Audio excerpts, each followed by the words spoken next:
Tem uma frase do Olavo de Carvalho muito emblemática que é o seguinte, que no Brasil até a direita é de esquerda. E o pessoal fica ofendido quando escuta isso e revoltado porque acha que ser conservador ou ser de direita é um rótulo que você pega e põe a medalhinha no peito ou coloca uma capa e de repente você é conservador sem entender que existe um rol de uma sucessão de ideias que compõem isso aí.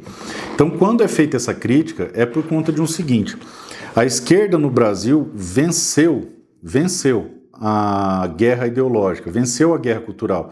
De maneira que no Brasil a gente vive como um peixe, e isso eu já falei em várias manifestações e várias entrevistas, um peixe dentro de uma lagoa, de um aquário, onde a água que nos circunda é a esquerdice ou as ideologias de esquerda. As pessoas, infelizmente, perderam a capacidade de sequer observar que está sendo vítima da ideologia de esquerda. E um exemplo são vários, desde a utilização da linguagem deles, e quando você adere à estrutura de linguagem dessas pessoas, você acaba aceitando a ideologia sem perceber. Palavras como empoderada, ou então tratar crítica verbal como ataque, estão atacando as instituições, atacando Alexandre de Moraes. Lembra disso? Já ouviu isso aí? Pois é. Então, estão me atacando no Instagram. Não, as pessoas estão criticando. Por exemplo, quando eu me posiciono sobre a diminuição do Estado e falo que não existe almoço grátis e tudo aquilo que você chama de direitos,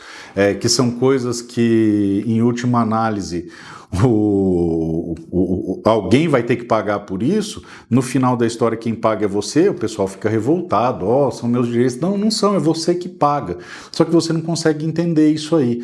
Então, falar assim, estão vindo no meu perfil me atacar. Não, as pessoas estão vindo me criticar. Tem todo o direito de fazer isso. Todo mundo tem o direito de criticar todo mundo. Inclusive, eu sou favorável à liberdade de expressão absoluta. Você pode falar o que você quiser, desde que você arque com as consequências do que você falou. Qualquer coisa diferente disso limita a liberdade básica do cidadão, que é a liberdade de expressar o seu sentimento. Só que no Brasil, infelizmente, a maioria das pessoas, por viver nesse caldo de esquerdice, não consegue entender que essas chamadas políticas afirmativas, que essa montoeira de direito que alguém vai pagar, no final quem paga é a camada mais pobre da população. Então, é meu direito. Não, não é o pessoal que paga. Estão sofrendo ataques. Não, não está. Então, leis que vão limitar a liberdade de expressão são de viés esquerdista. Leis que vão aumentar esses direitos de mentirinha, que você vai ter que pagar por eles, são de viés esquerdista.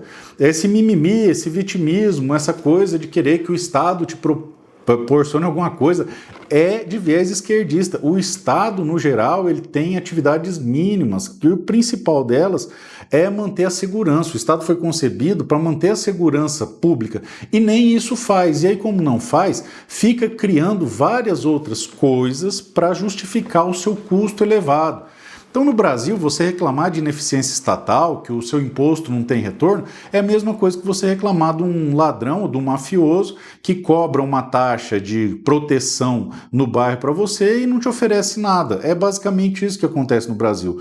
E aí as pessoas se sentem ofendidas. Eu, recentemente, abri uma discussão sobre a questão do custo dos feriados. Quando se pretendia trabalhar no Brasil 4 dias e folgar 3, eu falei que isso tem custo e quem paga é o trabalhador. Só que, pasme, é normal o pessoal de esquerda que não entende nada de economia vir questionar porque acha que esses feriados são de graça, que os 3 dias são de graça, que tudo é de graça, que o salário mínimo é só você botar na lei que vai ser, como se você fizesse uma lei proibindo que as pessoas tivessem câncer. Não tem efetividade. A economia ela tem leis próprias que fazem com que ela possa se organizar de maneira saudável. Você não consegue, na canetada, fixar quanto que vai ser o salário de determinada profissão. Mas tudo bem, segura essa informação aí.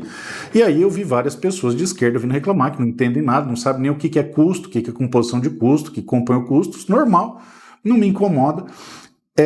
Quando as pessoas que não se interessam por política também vêm reclamar, eu sei que vem por causa do hype, da enxurrada de informação, sem entender o que está acontecendo, normal também, sem problema, são simplesmente pessoas que não se interessam por economia, não param nem um segundo para refletir, e se comporta como torcedor. Eu sou a favor do time A, sou a favor do time B e não consegue conceber as nuances. Vou dar um exemplo.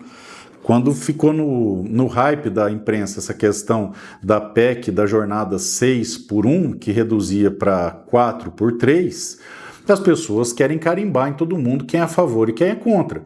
E sim, me carimbaram como contra a redução de jornada 6 por 1. E eu não sou contra, eu sou a favor. Eu só levantei uma questão, de onde vai ser o dinheiro para pagar isso. Inclusive, eu fiz um projeto de lei trabalhando com a hipótese de você poder escolher uma jornada 5 por 2 e apontando, olha aí que é interessante, de onde vai vir o dinheiro para arcar com esses custos, quem vai pagar e como.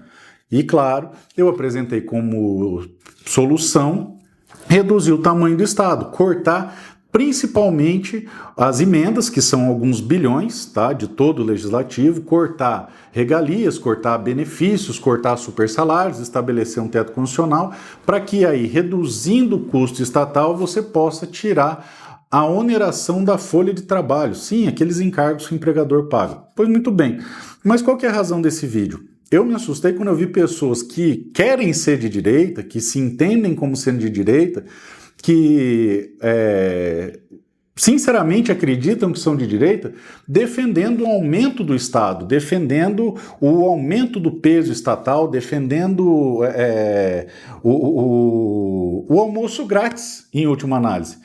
Defendendo que é simplesmente você dar uma canetada que o salário mínimo vai para 10 mil, que é simplesmente você dar uma canetada que criam-se feriados do nada, que reduz a jornada de trabalho, sem fazer a conta básica. A primeira, que o Estado nunca é a solução. A segunda, que aumentar o tamanho do Estado é sempre ruim.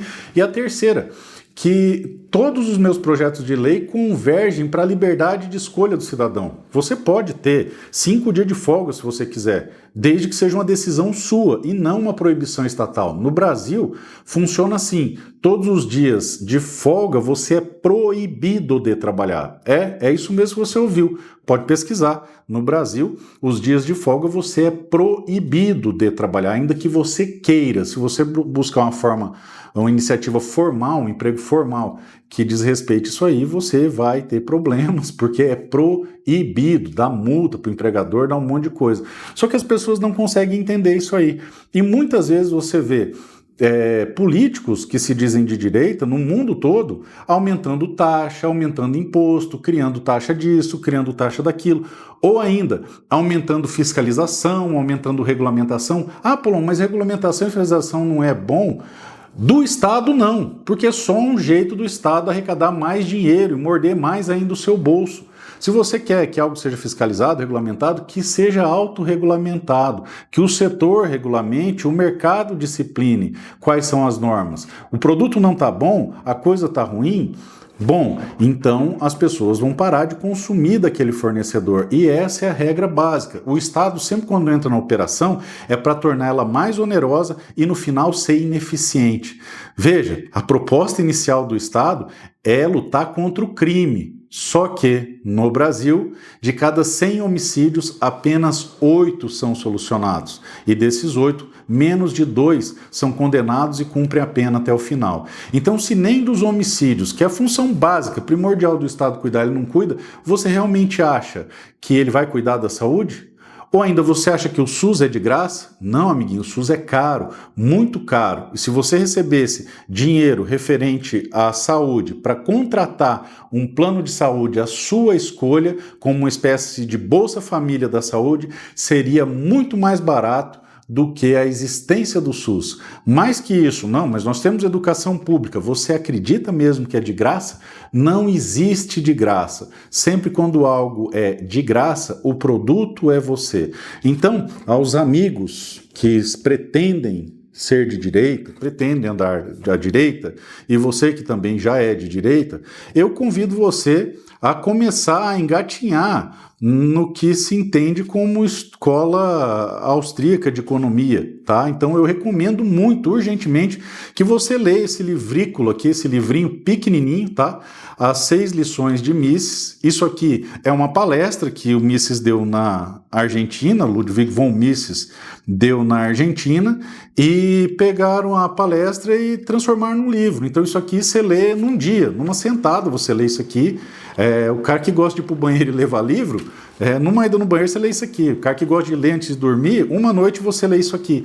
E se você tem filhos que sabem ler a partir dos 12 anos, 10 anos, dependendo do grau de compreensão do seu filho, dê isso aqui pro seu filho ler, tá? Se eu tivesse lido esse livro aqui com 12 anos, eu teria escapado de uma enxurrada de doutrinação ideológica que mentiu para mim que o Che Guevara era um herói, que a economia é controlada pelo Estado, que o auxílio isso, auxílio aquilo outro é de graça, que o SUS é de graça, que a educação é de graça, quando na verdade é tudo fruto da exploração. Se eu tivesse lido isso aqui com 12 anos, eu saberia refutar todos os doutrinadores ideológicos que passaram pela minha vida, seja no ensino fundamental, médio e no ensino superior e também na pós-graduação. Uma vez eu fui fazer um mestrado em Direitos Humanos, que basicamente os professores ficavam horas e horas e horas falando mal da direita, falando mal do livre mercado, falando mal do então deputado federal Jair Messias Bolsonaro. Então, você que quer ser de direita, de coração, entenda um princípio básico. Nenhuma solução vem do Estado. O Estado é mal, tá? Você pode entender que é um mal necessário, aí você vai buscar um Estado mínimo, ou se você for ANCAP, que é só um mal mesmo e tem que ser diminuído. Mas lê esse livro aqui, é um livro simples, você vai ter uma noção básica de economia, tá? Eu estou fazendo esse vídeo especificamente porque um rapaz que eu conheço, que se entende como sendo de direita, se apresenta como sendo de direita, ele não consegue entender que aumentar o tamanho do Estado é ruim. E eu vou dar um exemplo básico. Recentemente, eu trouxe a discussão a questão da existência dos feriados no ano, tá?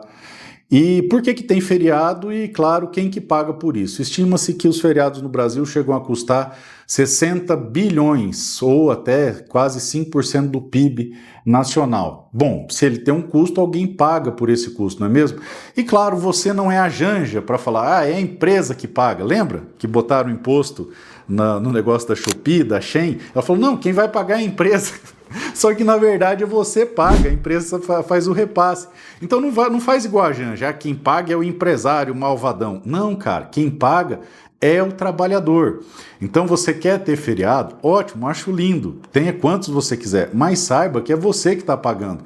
E é esse o intuito desse nível de discussão, para as pessoas entenderem que são elas que pagam. Não é nada de graça no Brasil, não é nada de graça sobre a terra. Desde que o homem deixou o Éden, nada é de graça. Então, se você pretende ser direito, você tem que começar a entender isso aí. Que muito melhor do que ter um Estado grande que te dá um monte de migalhas, seria muito mais interessante você receber dignamente por aquilo que você trabalha e você poder escolher quanto tempo você vai trabalhar por semana, quais dias você vai trabalhar, como você vai trabalhar, por que você vai trabalhar e por aí sucessivamente. Então, a dica que eu dou básica é esse aqui, as 6 lições de Mises. Deixa eu ver o que mais que tem, caso você se interesse por algumas coisas. Vamos lá.